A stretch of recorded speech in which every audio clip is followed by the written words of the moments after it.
Kwa majina naitwa Mheshimiwa Rex Omole, mimi ndio MCA wa hii area. Yangu ni mafupi.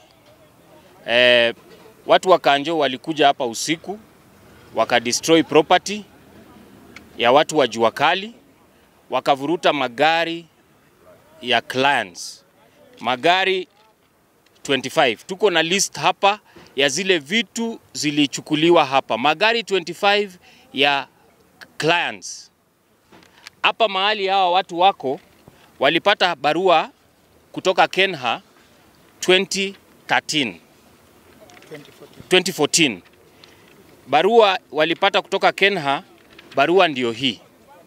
2014 walipata barua.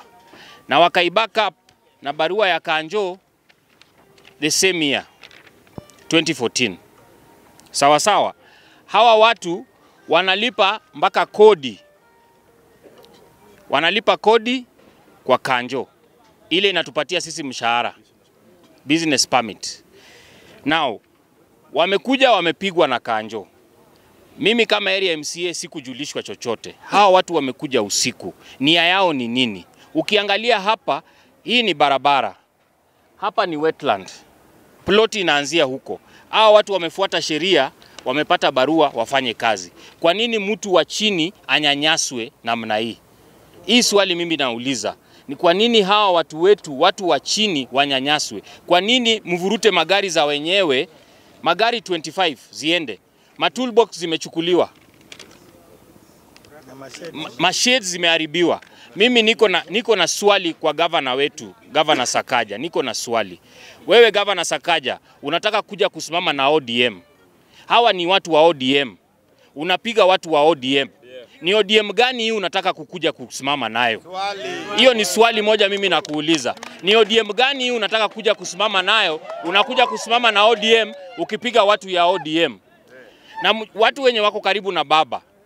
Tumeingia kwa serikali hii ya broad based kusaidiana kazi. Hatujamaliza hata mwezi watu wetu wanapigwa. Baba tafadhali, tunaomba usaidizi wako, watu wetu waendelee kufanya kazi yao. Mnataka hawa watu wanaume wote waende waibe ama wafanye namna gani? Hiyo ndio swali tuko nayo. Tunaomba tafadhali, Governor, tunataka ukuje kwa ground hapa. Uashua watu wetu kwamba hakuna mtu atawatoa hapa kwa sababu wako na kibali ile inafaa wakuwe nayo hapa. They are not here illegally. These people are not here illegally. Tafadhali Governor, whoever ordered that demolition must come out and tell our people why the demolition was done in the middle of the night when people are sleeping and destroying our property. It is not right. Kwa nini wamama wananyanyaswa? Wamama wako na vioski hapa zimebomolewa. It is not right what happened. Huwezi patia mtu notice kwa shamba yenye sio ya mtu. Hii ni road reserve. Unawapatia notice waende wapi? Na kama ni notice itoke kwa serikali sio kwa mtu. Na kama wanatupatia notice, watupatie notice ya kutureplaceia mahali tunaenda. Huwezi toa watu zaidi ya 200 kwa barabara ama kando ya barabara na uwapatie suluhisho. Hawa ni Wakenya. Yes, ama waende wafanye kazi wapi? Hawa ni Wakenya, wanalipa ushuru ya kawaida. Wakitolewa si lazima wapatiwe mahali pa kuenda. Si ati watoe ati unawapiga ni kama ni wanyama.